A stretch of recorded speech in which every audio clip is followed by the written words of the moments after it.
After the first official practice that was available to the media, we're talking some Gophers men's basketball today. Exciting things on the horizon that you're not going to want to miss here on Locked On Golden Gophers. Hey, you are Locked On Golden Gophers. No matter what we're going to do here, we're just going to keep rowing. Your daily podcast on the Minnesota Golden Gophers. However it turns out, we're just going to keep rowing. Part of the Locked On Podcast Network. Your team every day. We're just going to keep rowing, and keep rowing.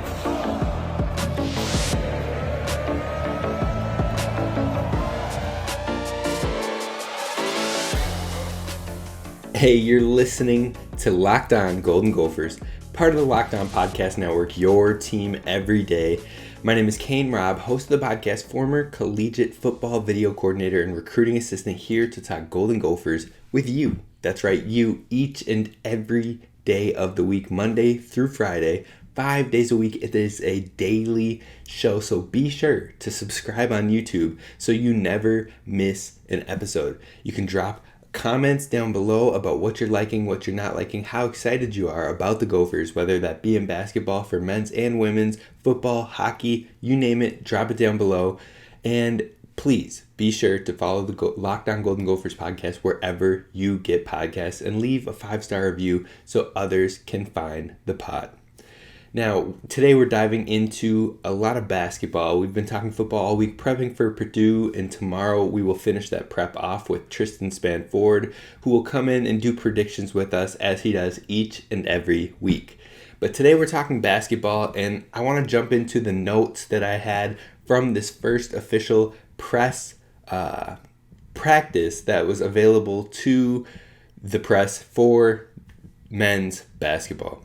So just a few things, and we'll keep this episode a little bit shorter, a little bit quicker, but the first thing that absolutely stood out to me, and I was just like, walked in the gym and I was like, man, is the size and the length of this entire team is absolutely bonkers. Like, this team looks much different than any Gophers team you've seen out there.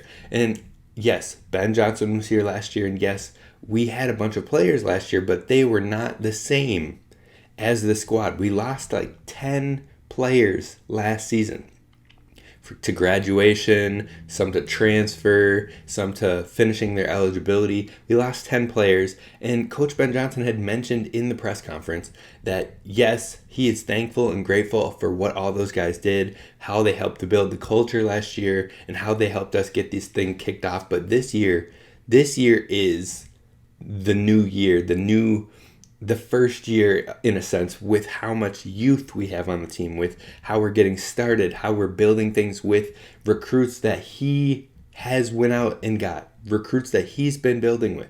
So this is his first recruiting class, and these guys, he got some guys. I know people are freaking out about, we didn't land Nolan Winter, we didn't land Tyson Chapman, just because they're from Minnesota. And don't get me wrong, I would love if we landed some of those guys, especially like Nolan Winter was a legacy. You want to see those guys stay home, but he was also in the 150 to 200 range for player rankings. And, not that that's not good, but at the same time, there's fans out here acting like he was a top 10 guy and we should be ashamed of ourselves. Like, it's just like, we can't get stuck on just Minnesota players. In fact, I believe there are 7 or 8 players from Minnesota on this roster. So yes, we haven't got all the top guys in the state. That will come in time. It's not just going to, snap my fingers, there it is. We need to get every single top kid in state because Coach Ben Johnson is here. That's not how this works, folks. That's not how recruiting works. It's not magic. It's not a one-stop shop where you can just, boom, you get the right coach and they're automatically here. No, you have to build it, you have to develop it, and then they'll come. So stop freaking out, because what Coach Ben Johnson has been doing with this class still is special and unique. Now, we have Caden Betts, who was from the 23 class, who reclassified. Seeing him in person, this kid is 17. And he has the build and the size and the athleticism that you're like, this kid is 17? Like, it's exciting. It's exciting. And Coach Ben Johnson talked about that in the presser, not the podcast. There wasn't a podcast there. Sorry, folks. He talked about that in the presser about how they got it right. This kid's upside, this kid's potential is sky high. Now they still need to decide if he's going to redshirt this year or if he's going to play, because he's behind the 8 ball. He didn't get to join the program until recently when the semester kicked off. He wasn't here for the summer program. He hadn't reclassified yet. So he's behind the 8 ball, getting caught up. But Coach Johnson did mention how he has high IQ and he learns very fast, and they've been very, very impressed with him. So that's something to keep an eye on as we move forward. But let's talk about more of the things that we saw. And like I said, the size and the length. These dudes, we've got some dudes. Pharrell Payne, true freshman Pharrell Payne, looks like he's going to be that guy. The build, the athleticism, the bounce, the putback with aggressiveness. Like, he's going to be extremely fun, and he's going to be a player that Gophers fans are going to be like, holy moly. Like, where did he come from? Pharrell Payne looks super exciting. Dawson Garcia. Coach mentioned Dawson Garcia is a man on a mission right now. That's the mentality he is coming with to this program. Now, he's not, Coach also backed that up real quick saying, I'm not saying he's going to average a double-double. Like, I'm not going to put that pressure on him. But you could see in there. You could see in that practice, and we were only there for the first 30 minutes of practice. You could see Dawson has been putting in work.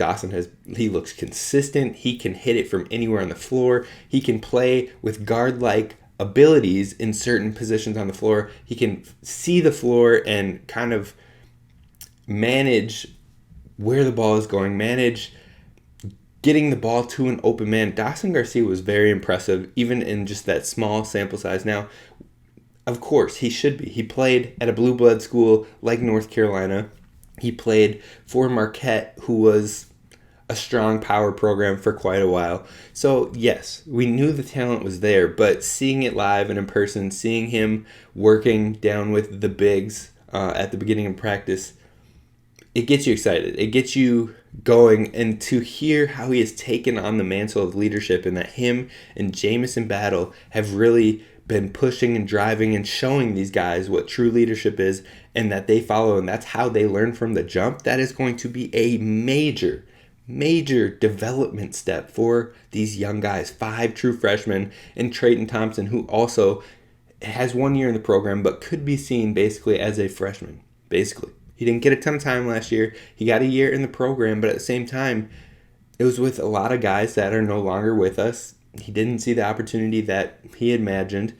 He's basically starting off fresh too. So that's almost like 6 freshmen on the court, and you've got leaders like Dawson Garcia, Jameson Battle leading the charge. Talon Cooper as well. Want to give him a shout, but think about that.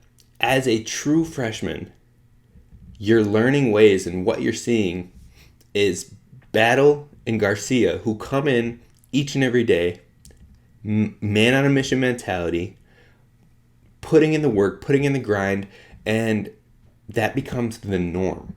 That becomes what these freshmen see as normal, not as, oh yeah, well, practice starts at this time and we'll get there like 10 minutes early, we'll be on the court. No, people show up earlier. Like, we're talking hours early, get the work in ahead of practice, then staying after, getting the rehab that they need, getting the stretching that they need, maybe putting extra shots up, maybe putting extra time in. Like, that's the mentality of the norm. That's going to build a program that just becomes the winning mentality, and that is exactly what this Gophers team needs. Pharrell Payne and Dawson Garcia are going to have the forwards on this team looking nice, looking right, and looking exciting down low. Now, Coach Ben Johnson also mentioned how Jameson Battle is 17 pounds down from last season. He challenged Jameson Battle to get in the best shape he's ever been in, so that way he can be even better, that way he can be even faster, that way he can be ready to have the best season of his career. And he accepted that challenge, took it on, and in the best shape of his life. Looks like everything is coming easy on the court. Looks like it's almost effortless when he's moving with the basketball. That determination is going to show itself on the court, and it's why this team, although we're suffering through injuries, although there's things that aren't going right, it's still extremely exciting and that the potential is there. Then I want to talk about Talon Cooper. Coach had mentioned they went into this portal looking for a guard that has shown they can play heavy minutes, that's shown that they can be out there on the court and it doesn't deter them, it doesn't shake them, they aren't worn down. Someone that can take on that challenge knowing that our guard roster is smaller than normal. And Talon Cooper knows that he's going to play big minutes. He's shouldered that load before. He's shown he can play heavy minutes in the game and still be a heavy contributor and still be consistent and still take care of the ball. That was a major play on why they loved and recruited Talon Cooper so hard. You love to see it, you love to hear it, and you get excited for that potential. So expect to see Talon Cooper out there on the floor facilitating for a lot of the games, for most of the games, and hopefully each and every game barring health.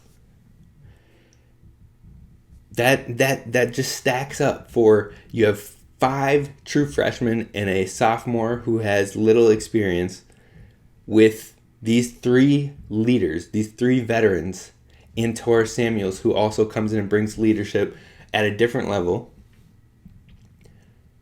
It's setting you up for building something special.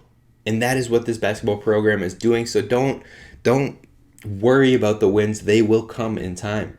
It might start slower than this team started last year, but the hope is that it finishes better. The hope is that they're better in bigger games in the Big Ten. So take it step by step. Don't just give up on the team right away. And we're going to talk about this is a new era, this is a new mentality, and what Coach Johnson said coming up next.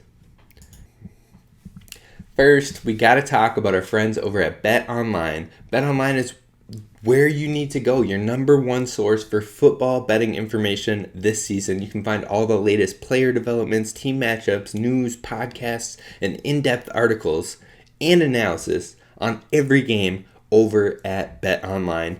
And as always, BetOnline remains your continued source for all sports wagering information with live betting and up-to-minute scores for every sport up there. They even have You have the latest odds for who is going to win the Big Ten Conference in 2022-2023 this season. And Minnesota on the rise. I believe we headed into the season with the 8th best odds in the conference to win the conference. Now at 3rd. That's right, 3rd. Ohio State comes in at minus 275, still quite the lead, still quite the favorite. Michigan comes in at plus 500, and then Minnesota is right behind them at plus 750. Penn State comes in at 4th with plus 1,200, so quite a jump from Minnesota to Penn State. And then Wisconsin is the 5th best odds with plus 2,500. Again, a huge jump. So Minnesota is putting a lot of people on notice, putting a lot of eyes out there as far as getting the respect and getting the views that we've been preaching, that we've been talking about the potential since May. People are catching up and you love to see it, but we're taking it game by game. But you can find all the latest odds over at BetOnline where the game starts. All right, so we're going to talk about what Coach Ben Johnson said at this press conference. He kicked off the entire media presser with one message that he really expanded on, he really put in depth, and that is, it's time to switch up the message.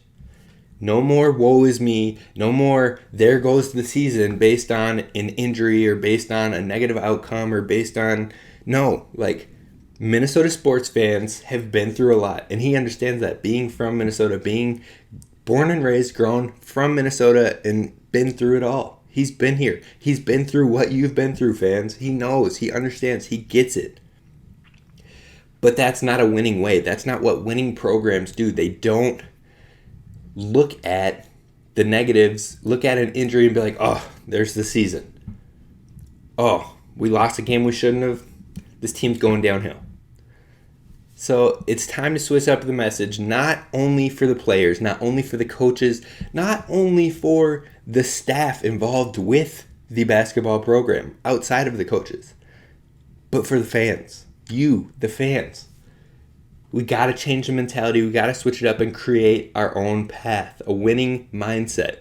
And here is a bit more directly from Coach Ben Johnson in that presser. This is a team where, all right, we've gone through the recruiting process with these guys, right? They're energetic, they're youthful. We've got upperclassmen that see it and are here and are going to have a major role. We have a lot of guys that are trying to switch their narrative personally. And so I think it's a great opportunity for all of us just to kind of, change your mindset. And when I say that, I say that to say this, we got to think more like winners. And I think it really hit home with me when we had the unfortunate Parker and Isaiah setback.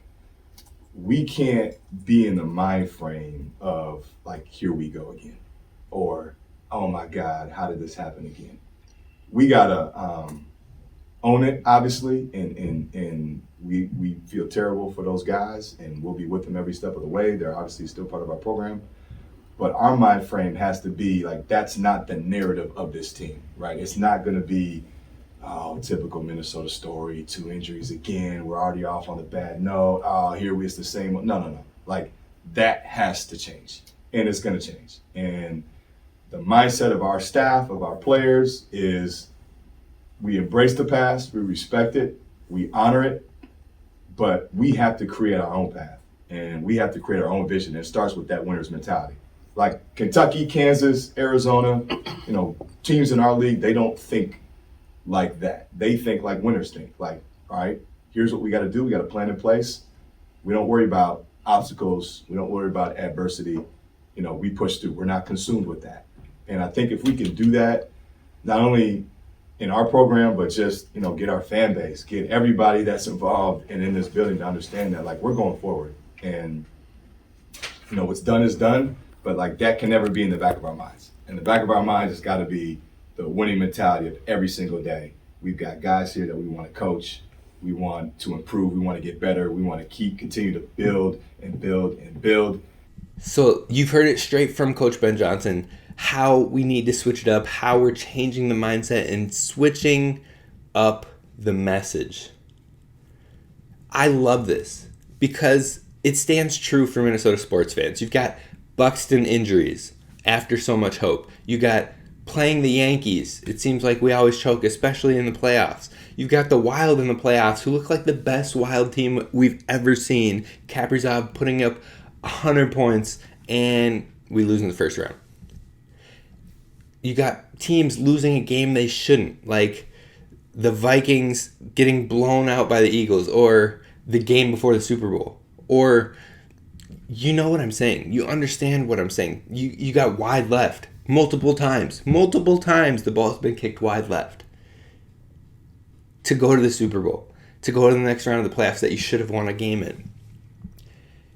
You've got the game before a home Super Bowl, a Minneapolis U.S. Bank Stadium Super Bowl, and you lose in Philly. You got stars getting traded from the Wolves like KG, like Wiggins, like Love, and they go on to win a championship somewhere else. I get it. Minnesota sports fans, you've been through a lot. And I'm sorry to drudge up all of that. People probably cut this podcast off because you're like, whoa, man, the trauma from all these negatives you're bringing up. Exactly. That is what Coach Johnson is saying. We got to cut that out.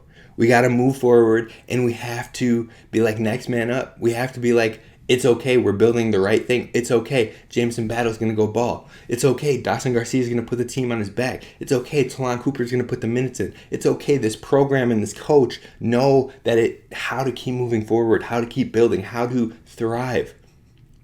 That's what we're trying to build here. That is what we're trying to develop, is a winning mindset. And you might have a down year. You might have a year where you lose your best players and you have low wins and it's a bad year. But you don't head into the next season thinking, well, we weren't good last year, so we're probably not going to be good. No, it's a new year. We're going to win. We've got the talent. We're ready to ball.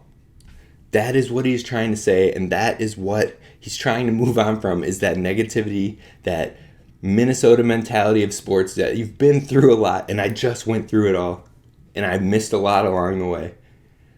But being able to push past that and develop knowing it's going to be a good season. Badger fans do it.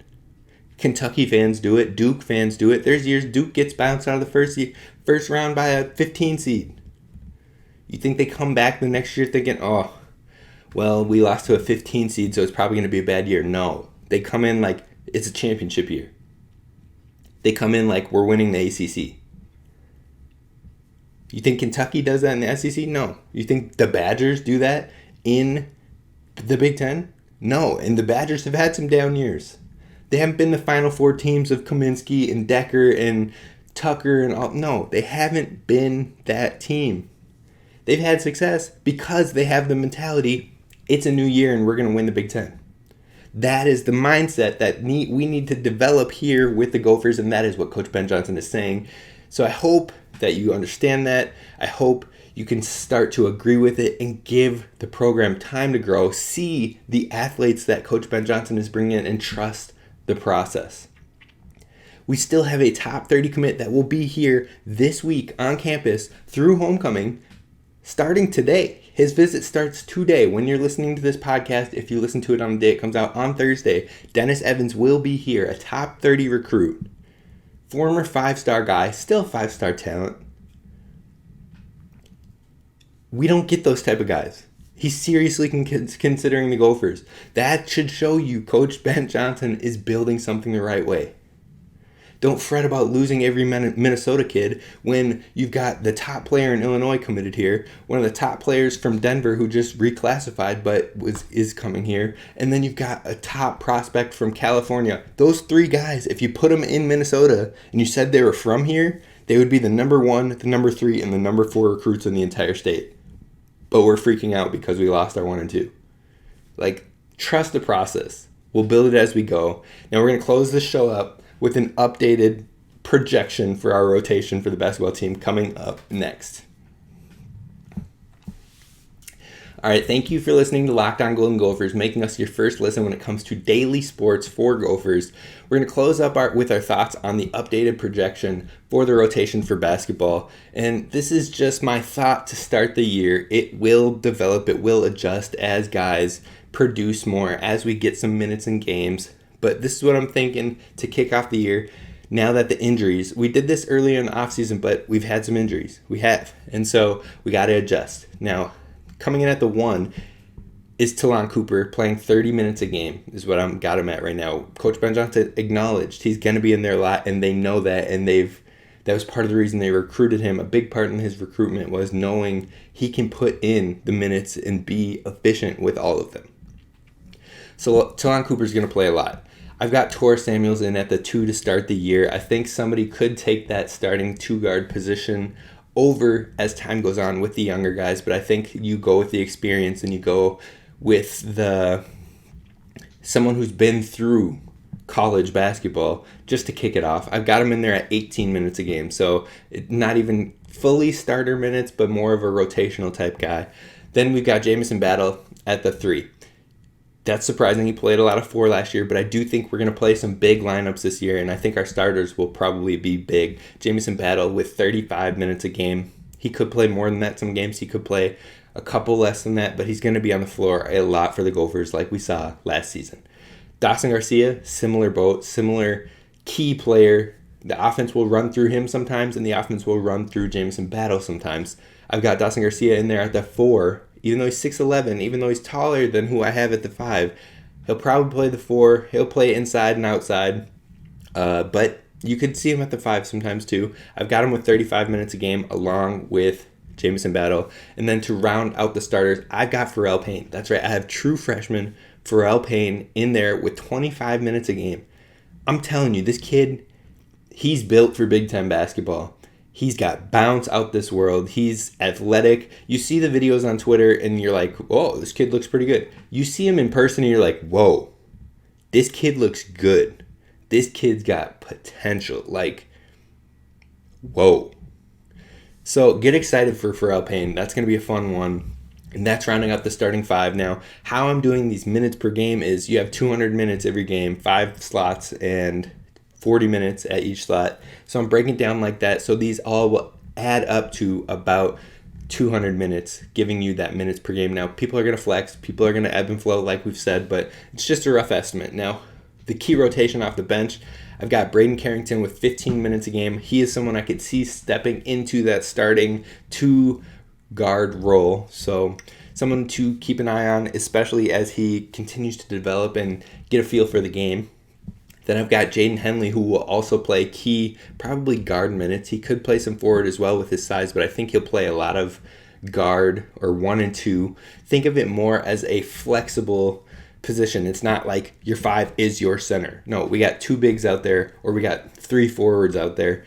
It's not your traditional point guard, shooting guard, small forward, power forward. No, it's positionless basketball for the most part. You've got the athletes to do it. You've got the size to do it. So people will ebb and flow, and they'll be within the system. So don't get stuck or caught up on traditional positions.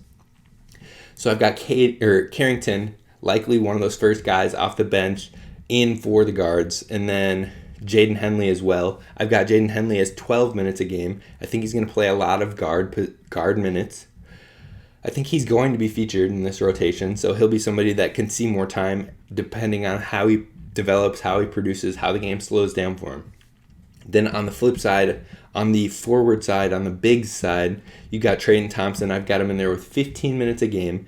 And then I've got Josh Ola-Joseph, who I didn't imagine was going to get much time, could potentially redshirt. I think with these injuries, he'll get some time, he'll get some looks, and it seemed that way in practice. Ola-Joseph has the athleticism. You can see the potential with him. It's just how does it come along? It does look like he's still grasping things as well, which is understandable. True freshman, didn't have a huge amount of time for a top prep academy down in Arizona. But the athleticism, the ability, it's all there. It's all there. And if he puts it all together, he can be special. He can be real special. I've talked about his ability to be like a Jay Crowder on this team that can do it all. The Swiss Army knife, that can hit the threes from the corner, that can play lockdown D, that can play the big position, that can play the 3, the 2 if you need him to play in a small ball or a big ball lineup. Like, he's got it. It's just how quick does it click. So I've got him in there at 8 minutes a game right now. And then overall, I've got Caden Betts right now at 8 minutes a game. He still has to get up to speed, like we mentioned at the beginning of the show. And Coach Ben Johnson said they have to decide if he's going to redshirt or not. You got to do what's best for the kid, but you also want to do what's best for the team. And so it's figuring out, can he get up to speed? Can he be someone that's going to contribute a ton or a good amount? And that's something they're really diving into and looking into as these practices move and get underway. Now, like he said, he's a quick learner, so it's definitely a possibility. And I do think it's hard to believe that you would redshirt him after having him reclassify from the class of 2023 to 22 to play immediately this year just to redshirt.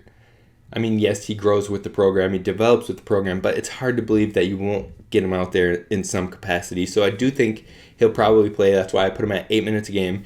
If he does redshirt, his minutes can easily be distributed to Braden Carrington, Jaden Henley, moving them up to 20 minutes a game and 15 minutes a game each, and it still works out. And then I've got Will Ramberg and Jack Purcell as guys that are kind of developing, still getting in the groove of things. They probably won't get a ton of time unless more injuries happen, but great pieces to have working with the guys and having that shooting touch. That is one thing that in this practice I think is going to be something that we need to look for and see if it develops, is how consistent can this team shoot. We've seen Jameson Battle put the ball in the bucket from deep consistently.